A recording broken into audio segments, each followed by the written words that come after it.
Sorry about that.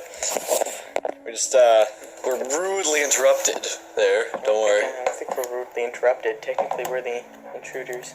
Look, Josh, we're putting them in the gulag after this. Okie dokie. Alright, this episode 1, we're going to be really, really heavy on the scientific basis. Episode 1, Dyson Spheres. And etc. Yes, and etc. We're probably going to talk about it a bit more, but I'm going to start off with Dyson Spheres. I can't talk about 30 minutes of Dyson Spheres, no matter how hard you try. It's not happening. I don't know. Alright. Not that much. So, the seconds are going kind of slowly. So, good start. Dyson Sphere. Essentially, it's a theory about how to get infinite power from a star. The theory goes like this. If you've ever played Halo 4, you know about the Ringworld Requiem. It's essentially that, but built around a star. Its interior is covered in plates, which allows it to collect energy from the said star. Now, in all theories, it should work, except for one issue in that it would fail halfway through. It would fail almost immediately. Literally a stone and that thing's out. True. Colliding in the star. I prefer the much newer Dyson Island. Buy for $49.99 trillion. The Dyson Island, it could be yours. Yeah, think about pretty much the size of Texas or the United States, that kind of sized island, or even the size of Earth, as islands around the sun. So that way, if a meteor's not likely to collide with any form of the Dyson Sphere at that point, but if it did, you're only losing an Earth-sized piece of Dyson. Yeah, that's all you're losing. It's something the size of Earth. So you're losing like 7 trillion people, but I mean, at that point, you're gonna have like 7 quadrillion people at least. Oh yeah. Going around the star. Oh yeah. They recognized the flaws in their Dyson Sphere. Because, I mean, if you get halfway through and it collapses, there you go. That's your civilization gone. You go into a recession beyond imagining. I mean, also, venting the heat. Yes. Star. Yeah, the thing would melt. So that's why they've devised a couple new theories, called the Dyson Cage and the Dyson Net. Essentially, the Dyson Net's building a webwork of solar collectors around the sun. So it's a sphere, still like the Dyson Sphere, except it has much less points of gravity on it. I guess that makes sense. Much less areas where gravity is focused to an insane degree. So if one portion of this collapses, the entire thing won't collapse.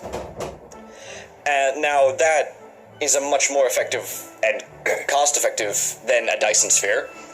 Now, another theory is the Dyson Cage, which, again, alluding back to Halo, if you've ever seen the rings of Halo, it's essentially, I think, 100 of them around the sun. It's still forming a sphere, but like a diced-up sphere. It overlaps at the poles of the sun, which is the most dangerous point at this, because if that collapses, everything goes. But at the same time, it would be worth the risk, because it would be much more structurally sound than the Dyson Sphere. But again, you said the Dyson Islands. Those are way better. Like I said, they're just islands along this, circling along the sun. They could be about the size of Earth, or they could be the size of Texas, whatever you feel like at the time. It's cost-effective. Yeah, it also minimizes, the idea of a rock sending you into the sun. It's always an issue. It's probably the easiest way, but I'd say the most interesting thing that relates to Dyson Spheres today is a little while ago they found a star that at one point when we were looking at it lost 20% of its luminosity. So they thought, well, that'd be a giant-ass planet. The main theories now are planet, but it wouldn't be planet because it would be too big. The planet wouldn't physically be able to exist. Yeah, it would be a fifth of the size of the star. Another idea is a comet swarm, but, I mean, that's unlikely. I mean, face it, how many comets do you see going by a star at once? Another theory is a Dyson Sphere, an alien megastructure that's built around the star, near the star, that they use pretty interesting idea, but no one's been able to prove what caused the 20% difference. For obvious reasons, it's fucking far away. Yeah, I can't remember which star it was, but I know it's farther than anything a we're car saying. ride. Well, yes, definitely farther than a car ride. Oh, space is so freaky. There are so many crazy planets. Oh, did you know that you can have a donut planet? A planet shaped like a donut. It's insane. But apparently people did physics behind it, and you can actually have a donut-shaped planet, and the moon would have a chance at going through the donut. So the donut hole, you would go through that. You'd make a figure 8 pattern through it. It's a really interesting idea, but we haven't also seen that because we can't see any planets beyond, what is it, Neptune? Neptune's right before Pluto? Yeah, unless you're, like, counting the planets that go in front of the stars, which obviously indicates they're there because... We wouldn't be able to see what the actual shape is of them. Oh, yeah, no, definitely not. But theoretically, it could happen. I think I read somewhere that a flat planet, like a sort of a plane planet, like an oval, you know what I mean? Yeah. An oval-style planet could exist, although it wouldn't be able to support any kind of life whatsoever. There's a planet theory where sort of like a Venus, where it doesn't rotate anymore. They can actually be habitable. Yes. Because one side is colder than frickin' 7th layer of hell, and then the other side we originally thought would be hotter than, hell itself, all in all. But what actually happens is you would create a giant wind, because the hot air would go towards the colder side of the planet, because hot air wants to expand. So then the hot air goes over to the colder side of the planet, and the cold air goes over to the hotter side of the planet, balancing out the temperature sort of. So there would be, I want to say, rings of habitability. Yeah, we found a planet where it's like one side is the coldest temperature we can record, and the other's the hottest. But in the middle of this is a ring where it's entirely possible and plausible that life exists. Sort of like a Mercury. There's like this, they said that you can't live on the dark side of Mercury, but you can't live in the light. But there are like crevices in the cracks, like in Mercury, that you can live in. You just have to be indoors when it rotated into the dark side. Yeah. But... because, I mean, I think you'd be disintegrated instantly. Well, no, you'd be frozen if you went to the dark side. Well, yes. But, I mean, hey, you could live on a uninhabitable planet of Mercury if you felt like it. Yeah, I mean, you have bragging rights, I guess. Congratulations. There's the rest of your life. There you go. You get to walk in this, like, maybe mile-long crevice. But, I mean, hey. You have 3 people to talk to. I hope it's worth it. Nobody's judging you, I mean. Yeah, no one can judge you. They'd have to send a message that would take, what, a couple of years to get to you if they sent it from Earth? Yeah. Which, talking about colonizing other planets, what I'm really excited for is Mars, which I'm actually rooting for Elon Musk on this one, because he's the one with, in my opinion, the most promise to inhabit a planet, to be able to get to another planet, because NASA, after, making it to the moon, has just been unreliable when it comes to getting us anywhere. Well, making any more milestones. They were like, oh, well, we made it to the moon, that's all we wanted to do, we're done. They were the ones that sent Viking to Mars, right? Like Viking 1? Yeah, no, they've sent things to Mars, but... but as for people... As for people, no, they haven't really gotten that far. But... what do you think about terraforming? Because one of the big issues with Martian colonization right now is the radiation that's exposed to Mars at pretty much all time. But there was a theory about... Granted, borderline retarded, but it was about slamming, 80, 89 nuclear bombs into the poles of Mars. Yeah. This is one thing I don't agree on with what Elon Musk said. When he had just started talking about, how he's like, oh, by 2030 we're going to colonize Mars. People said, well, it's uninhabitable. You don't have any liquid water, you don't have this and that. And he's like, I have an idea. I'll nuke the poles. Scientists, now granted, 10, 20 years before Elon Musk came out and said this, scientists said, well, we could nuke the poles. So he's not, I wouldn't call him stupid for saying this, but Just a bit more misguided, if anything. he's just he wasn't thinking when he said it. You're irradiating the water that you're seeking to make.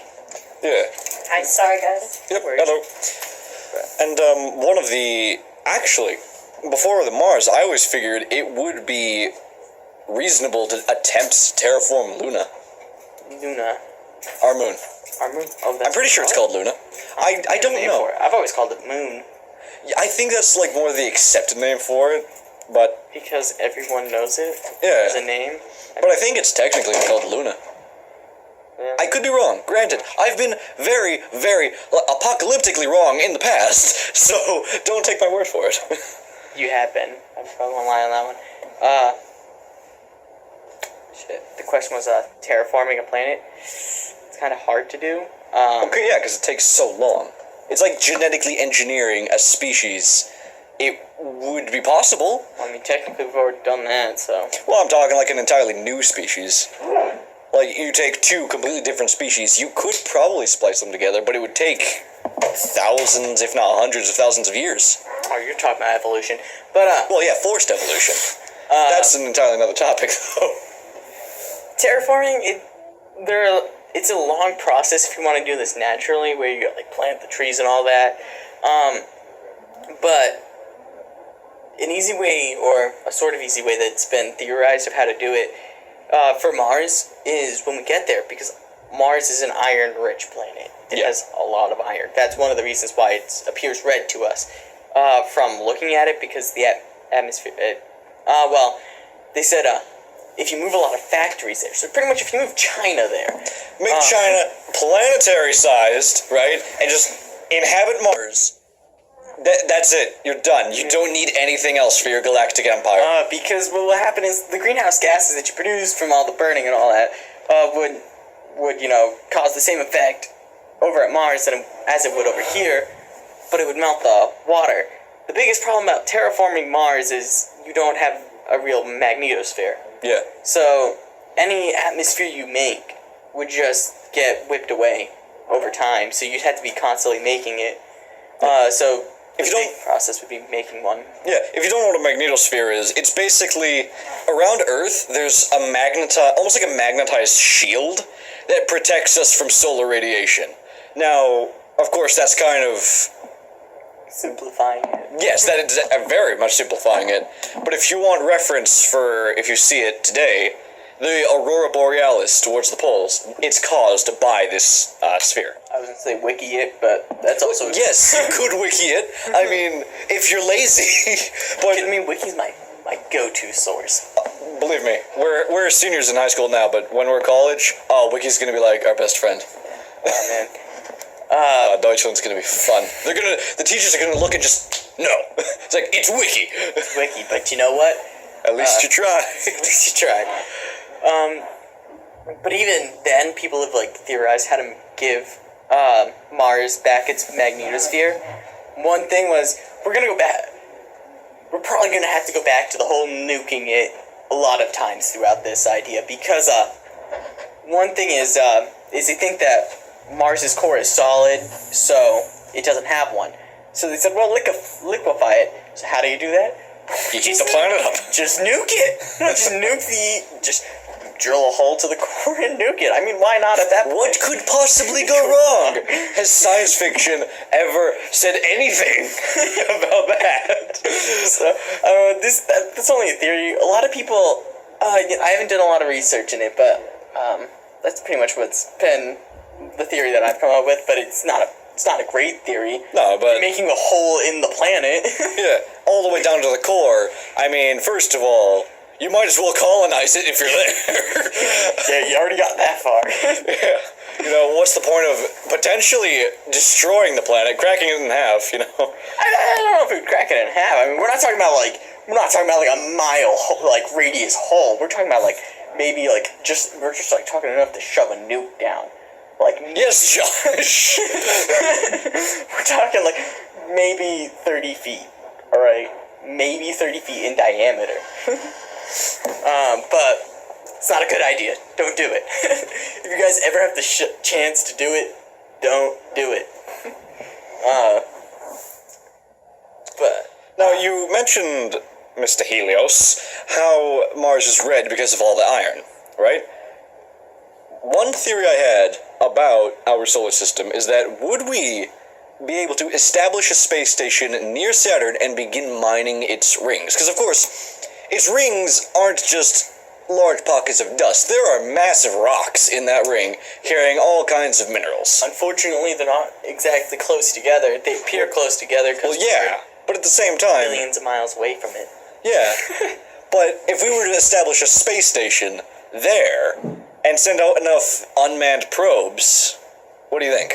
You could, but I would suggest if you're going to do that, I would just take the gas from the planet. That's going to be equally as useful. What could we use the gas for? Fueling the spaceships, the probes, the space station. Oh, yeah. It's Forgot fuel. about that. It's fuel, buddy. What about Jupiter? Are we able to, have that gas? Are we able to mine that?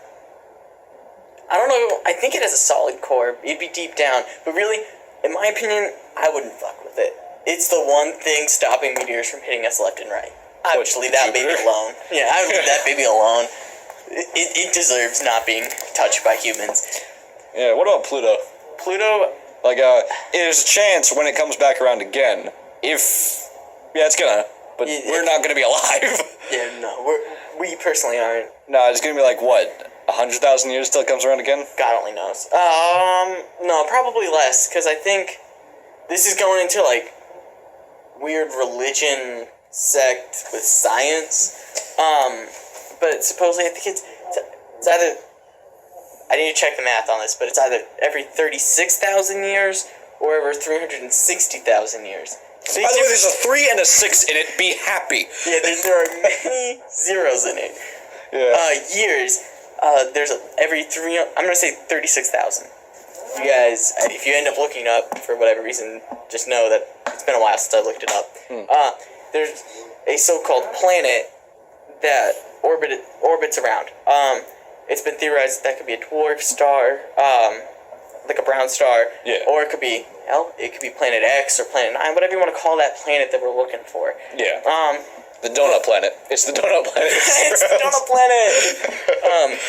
But actually, this actually sort of leads into it. The planet that we're looking for does have an orbit equal to whatever that number is. I'm gonna say 36,000 years. Which makes this whole thing even creepier in a sense. I think it was over by Mesopotamia. There was this civilization. The Mesopotamians. Thank you. No, it wasn't Mesopotamia. They believed, get this, that their gods were aliens. They didn't even pussy cup around the subject. They were like, our gods aren't gods, they're fucking aliens. They come in space boats from a planet that orbits every 36,000 years, and they say, humans, we want the gold you've been mining for us for 36,000 years, and we better give them all of the gold. And that's where you get all this Scientology. Yeah, well, and well, you think about it, this was an ancient civilization before the whole I want to fit in phase. This was survival. I'm not saying, yeah, that's the right religion. Yeah, but at the same time, you have Egyptians who believe that their king of the gods jacked off, and that's where all the other gods came from. So yeah, but no, it's just this is from a civilization that had developed calculus thousands of years before us. No, I thought the Arabians were started like that, and it was picked up by another civilization. Yeah, all I know is I want to say this civilization knew calculus thousands of years before us. I mean, hey, the Mayans had astronomy. I wouldn't. They were able to. Most of the time when you hear about these things, for example, Catholicism, they say Jesus will come again. They don't say when. Yeah, of course not. Because it's an opaque thing. These people said every fucking 36,000 years on the dot, that planet comes by and that ship's coming. They don't say no, it's about 36. They say exactly 36,000 years. Yeah. So they're it's an odd occurrence when a religion or civilization makes that hard of a statement. Especially one that old. Yeah. So it's interesting. I don't think that it's true. Yeah, of course. It's the aliens. The aliens built the pyramids. The mammoths. They used the mammoths to build the pyramids. I don't think it's true, but it's interesting, nonetheless. And another thing that sort of goes with it is, out of all the solar systems we looked at, very few have one star. Oh yeah. Because there's usually one star on one side of it, and then there's another star. Sometimes the stars orbit. A binary system. Yes. So isn't there one we discovered with the tri? it's possible. Now, if you're thinking, I don't know if there are any Firefly people out there. The verse is a solar system. I thought you were referencing the universe, and I was about to punch you in the nose. The verse. They call it the verse. The verse is a solar system. Yeah. All right, people, get your head around this. A shorter version of the universe is a smaller portion of the universe. All right, but this is the interesting part of it. There is 4 natural stars in the solar system and 2 man-made stars. It doesn't exist. Okay, good. It can't happen. That you're drawn back to the aliens thing. No. It can't happen. That many stars in a solar system would just collapse in on itself. Well, no, it wouldn't even do that. It wouldn't be able to work right. It would just hate itself. Yeah. It'd probably be more likely that the stars combine into bigger stars. Does that happen? I thought when a star hits another star, they create a black hole. No. A black hole is like thousands of stars smushed into one. 2 stars aren't going to do that. But they can be sucked into each other. And there's actually been cases of zombie stars. And stars inside of other stars. Okay. Please go on. Please, I would love to know about this. So, zombie stars. So imagine you have your neutron star, which is pretty much a star that just blew itself out. It said, nope, I'm done with this whole fusion thing. And then it has another star still doing fusion. And the neutron star orbits it. Well, they orbit each other because they're so massive. Well, what happens is, since the neutron star is ridiculously massive, but it's also ridiculously small, but it has so much mass in it that it actually takes gas from the other star. And then it gets to a critical point, and it ignites back into fusion. So then the other star goes supernova, becomes a neutron star, and then it siphons it off from the other star. And it just keeps going like that for a very, very long time. It's like a relationship. Come on. There's a planet I was trying to think of, but I cannot remember the name of it. It's essentially, I forget how it works, but the planet I read about was like killing its star. It was like absorbing mass off of its star. My guess is that would be a brown star. Well, a brown dwarf, where it's pretty much, imagine a gas giant like Jupiter, but more massive, like 2 times the size of Jupiter, where it has a lot of mass in it, but it can't undergo fusion. If it's close enough to the star, I guess it could siphon off gas and then eventually ignite, thus making another star. But I mean, hey, why dwell on that? There's so much else to worry about. Yeah, I mean, why dwell on? Just one day you're looking at your nice giant Jupiter, and then the next day you're like, wow, that's very bright. Very, very bright. Okay. Wow. I didn't know we had 2 suns. I didn't realize we were going to Tatooine on this. Oh my god. Terraforming to make a planet like Tatooine, I would imagine, isn't that hard. No, you just need a planet and 2 stars. Yeah. And the planet has been sort of close proximity. It's a desert planet. Josh, don't break my dreams. Now, if you wanted to make like a planet like Earth with 2 stars, I mean, that's still not too hard. Because like I said, our solar system's kind of weird, actually, in how it's set up and all that. But usually they do have 2 stars. One might not be necessarily noticeable because it'd still be pretty far away, but they usually do have 2 stars. Quick time check. I'd imagine we're not too far along. 25 minutes. Oh, well. We might be able to go the full hour on this if you want. Yeah, I think so. Maybe. We'll see where it takes us. We'll see where the winds of fate take us upon this conversation. Oh yeah, so I told that I'll talk about our mushroom house. Oh, yes. Yes. I was so excited. This mushroom house is spectacular. Alright, so one day, a while ago, I was looking at some news, and an interesting story came up to me. It was about mushroom houses, the new house of the future. So for all of you, you might actually live in a mushroom house one day. A very smart mushroom house. You Mario fanatics, you can live in your own little mushroom kingdom. Unfortunately, it won't look like a mushroom. It's gonna look like a normal house. The bricks are made out of, like, roots, right? Yeah, they're made out of, like, compact mushrooms. Like, I actually saw on the news a while ago, not as long as the article ago, but, like, a few weeks ago, that there's, like, a company making chairs and furniture out of compact funguses, mushrooms. But supposedly, the reason why they're thinking, oh, well, let's use mushrooms as a house, is because it's, I guess, greener.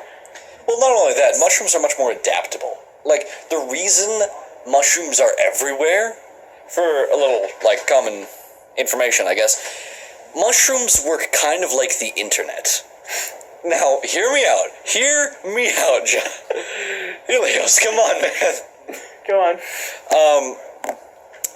Alright. So, these mushrooms, what they do is when they grow, their roots extend far beneath the ground. And what the roots try to do is they try to connect with the roots of plants and other mushrooms. And with this, they can actually, like I said, maybe not the internet. Maybe the internet isn't a good comparison, but like a computer. They can act like a firewall sometimes. If they sense, say, a foreign plant that shouldn't be there, the mushrooms will connect with that foreign plant and administer chemicals to kill the foreign plant. If they sense a disease in the plant population, they will administer flora sort of antibodies. I don't know what they're called. But they essentially try their best to kill and contain the disease. They're, like, amazing. And I think one of the reasons they're making these bricks out of the mushroom roots is that once you detach a mushroom root, it can sort of rebind to another mushroom root. Yeah, unfortunately, these are very dead mushrooms. Well, then I don't know why. Like I said, it has the potential to be a lot cheaper, and it's greener. However, the mushroom thing's a pretty neat idea, except some of them do kill the plant that they're on. But unfortunately, back to the mushroom house. This mushroom house. It's gonna be state-of-the-art mushroom house. All right, dude. Unlike any mushroom house you've seen before, this is like the Mushroom House 9000. Yeah, all right. It's the Ferrari of mushroom houses. So take any form of smart house you can think of right now. It's gonna be better than that, made out of mushrooms. You can't ask for a better present. Yeah, ready? So, if you get that, quit. Stop being a human being and just die. You have live in the mushroom house. No, not even. Just die. You have hit the pinnacle of what being a human being means. Yeah, so, I'm gonna start in the bedroom. I mean... Of course you would. I love the bedroom. So many uses for a bedroom. Well, this bedroom, the proposed idea is that they pretty much make a super surround sound. So when you're trying to sleep, so I know I like listening to white noise when I go to bed. It helps me sleep. Well, this one, pick an idea. Like, say you love the beach, right? You love it. Well, supposedly the sound that this room can make, because there's speakers all over it, but obviously not like visible speakers. They're like in the walls. Yeah, like they wouldn't even be noticeable to your eye unless you purposely look them out. Kind of speakers.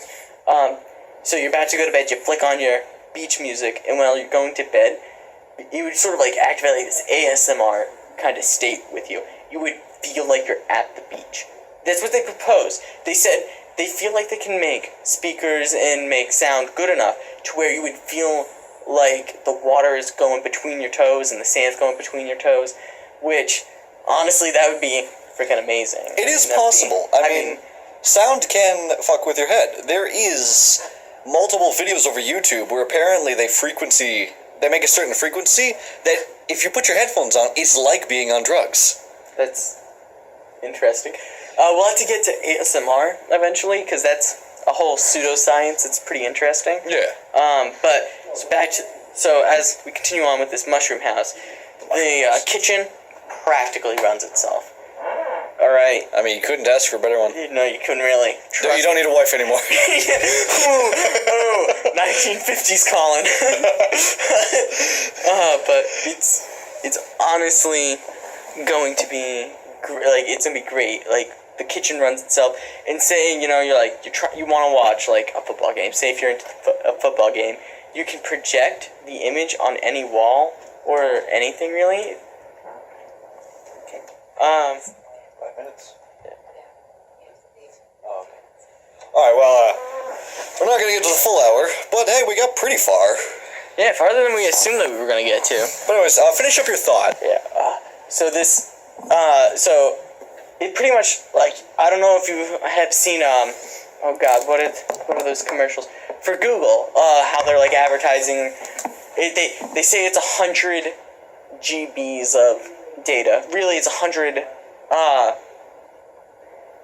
It's just pretty much 100 bytes of data a second. It's not 100 gigabytes a second. Don't get that into your mind. But so you know how in those commercials, I don't know if you guys have seen it. Were they screaming?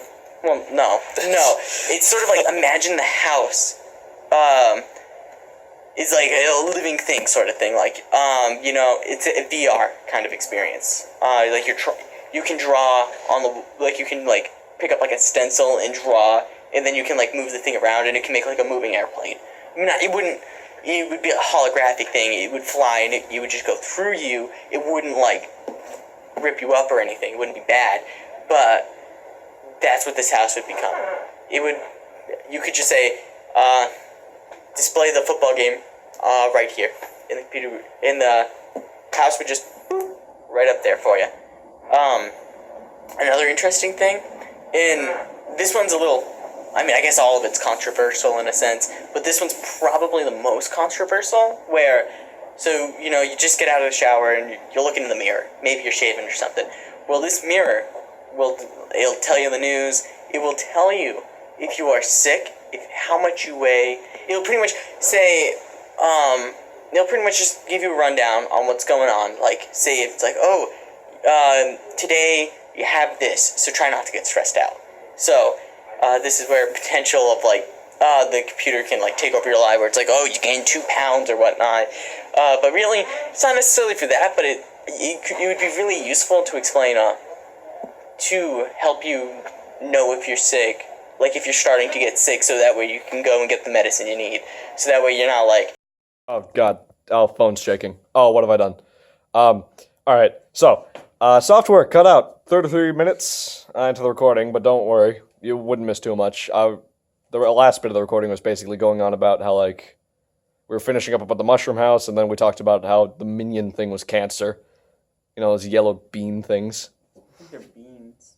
I don't know what they are. They're like weird banana creatures. I don't know. That's all they can say. Banana. Yeah, they're weird. Bit of history.